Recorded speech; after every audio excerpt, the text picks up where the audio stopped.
Fox Sports NFL analyst, a Hall of Famer, long overdue when he got it, and he's joining me from the Keys, where he always looks rested and comfortable. Brought to you by Mercedes-Benz, the best or nothing. Okay, Coach. Good Lord, the Jets can't even lose right, Jimmy. They can't even figure out how to lose.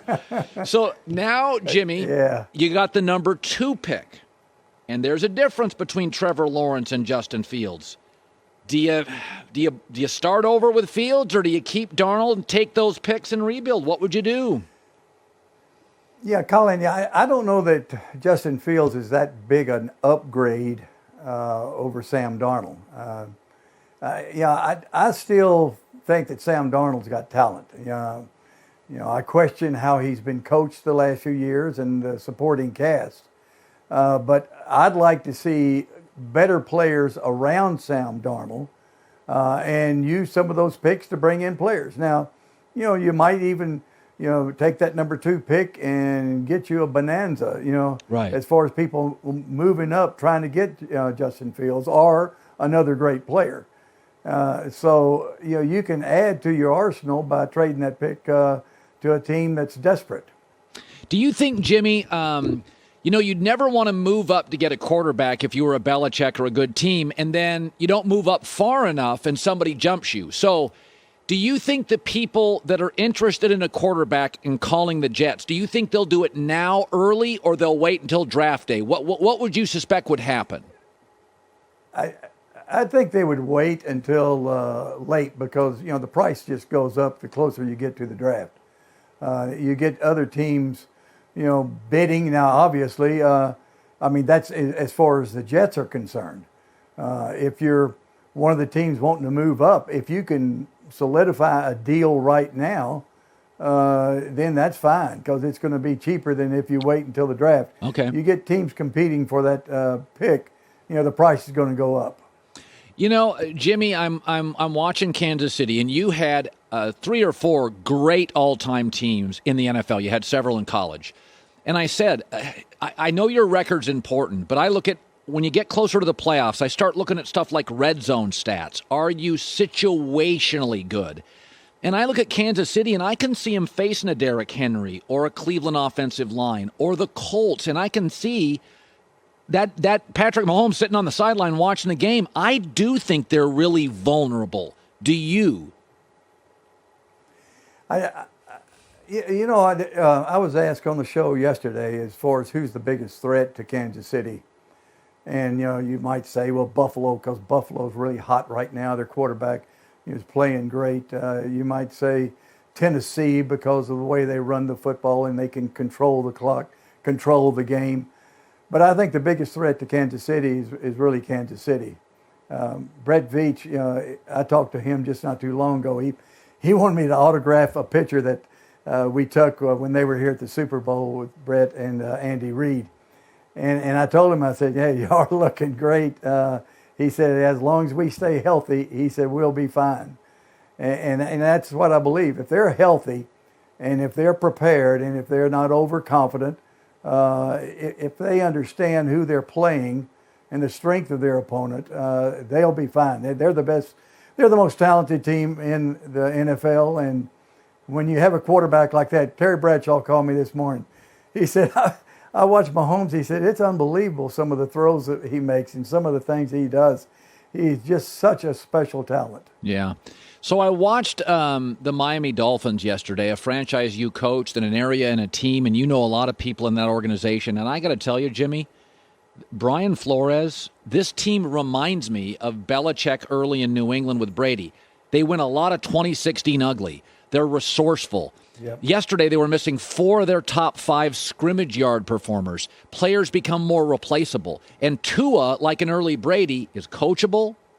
He doesn't turn the ball over. I think we got a hit. Maybe am I being a little hyper here, but I think Brian Flores, I watch him. Jimmy, I see Belichick. Yeah, I spent some time with him this offseason, and I was thoroughly impressed. Their team, they play so hard. He gets tremendous effort out of his players. He's got a bunch of young guys, a lot of players that nobody's ever heard of, right? That are really performing. and he's getting the most out of his players. And that's what Bill did in his great run. Is a lot of the players that other teams might not even want, he made them productive. He was able to utilize certain guys that could do maybe one thing, and he could put them in the ball game and let him do that one thing. And so Brian, he learned well from Bill. And then on the other side, that's going to be a struggle up there at New England. But New England's got a bunch of cap money. They've got some opt-outs that are going to be coming back next year, but they still got to find them a quarterback. Yeah, and they're not very dynamic on the offensive side, at least on the perimeter. They could use some speed. So I said this, and I said this about 2 years ago. I said sometimes young quarterbacks come into this league, and if they have a star receiver, it feels like they feel like they need to appeal to him. And I totally get. I'm not blaming anybody, but I watch Baker without OBJ. Jimmy's like a different player. Did you ever have a situation like that? No. Michael Irvin wanted it to be like that, but I wouldn't let him. I made sure that Troy threw the ball other places. Yeah, and I heard what you said about Baker, and yes, a lot of it is on Baker as far as when he had OBJ, but also the play caller. The play caller is going to design plays for his star receiver. Well, the only thing is the opponent knows that as well. And so they're going to do some things to take away your star receiver. If you actually just take the approach, especially if you have balance with your receivers and your tight end, if you take the approach, you just take what the defense gives us and not try to force the ball to any one player, you're going to be much better off. And that's what we're seeing with Baker Mayfield. Should a team did you ever have a great team that had a bad late season loss? Like, I like the Rams a lot. That's a clunker yesterday. Should I take, early in the season, the Colts lost to the Jags, but it's September, it's week 1. I don't worry. They're a different team. Do late season losses concern you, Jimmy? No, but I'll give you an example. The last loss that I ever had in Dallas was really a heartbreaker. We were playing the Miami Dolphins in the snow, and of course the game. The Leon Lett touches the field goal, and we had the better team. We were favored. We were at home, but because of the snow and because of the mistake that we made in the kicking game, we lost the game.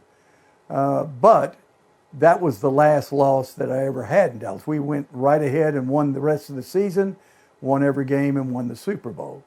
So I think you can bounce back from that. I don't think the Rams look at this loss to the Jets and say, "Oh, we've got a bad team." It's just one of those things that happen. Hey, let's rally back. Let's correct our mistakes. We're a good football team, and let's go forward. As a coach, finally, Jimmy Johnson, the Hall of Famer, there are some things, Jimmy, that are correctable. And then I wonder if there are mistakes that you just know as a coach, we just don't have the personnel. I look at Pittsburgh, they play tonight, right? And I say to myself, Jimmy, Ben, because of that surgery, can't throw the ball deep. I don't think it's correctable. I don't think people fear him going over the top. I think it's hurting their running game. Now, that's my perception. Is that a correctable flaw? Are there things as a coach you just tell your coaches, not publicly, guys, this is what we are right now? I don't think that they can accept that. I looked at the Steelers back before they lost the last couple of games, and every route was a 4-yard route. Everything was underneath, and it was a dink and dunk, to get rid of the ball in 2 seconds. And, I said before they even lost games, I said, teams that are talented, they're going to crowd those receivers. They're not going to let them throw those little 4 and 5 yard routes and those bubble screens. And if they do that, then they're going to have a running game, or they're going to have to throw it deep. I think, as far as the coaching staff with the Steelers, they've got to force the ball deep. They've got to force, even if it's less than 3 yards a carry, they've got to run the football. They cannot just go into every game saying we're going to throw 3 and 4 yard routes and win the game. You get up against good teams in the playoffs, that's not going to work. So they've got to have some balance offensively. Jimmy By John. the way, I got a pretty good. Hey, two of my favorite players right here. Who? Oh, Jason Taylor and Zach Thomas. Look at your handsome brother. I noticed it right away. You noticed it? Jimmy's family. I love that. Coach, great seeing you. Have a great holiday, Jimmy. Okay, Merry Christmas, Colin. Enjoy. All right. Hi, everybody. Thanks for watching. Subscribe here to get the latest from the show. Also, be sure to check out more of the best clips from The Herd or go watch a few segments from other shows on FS1.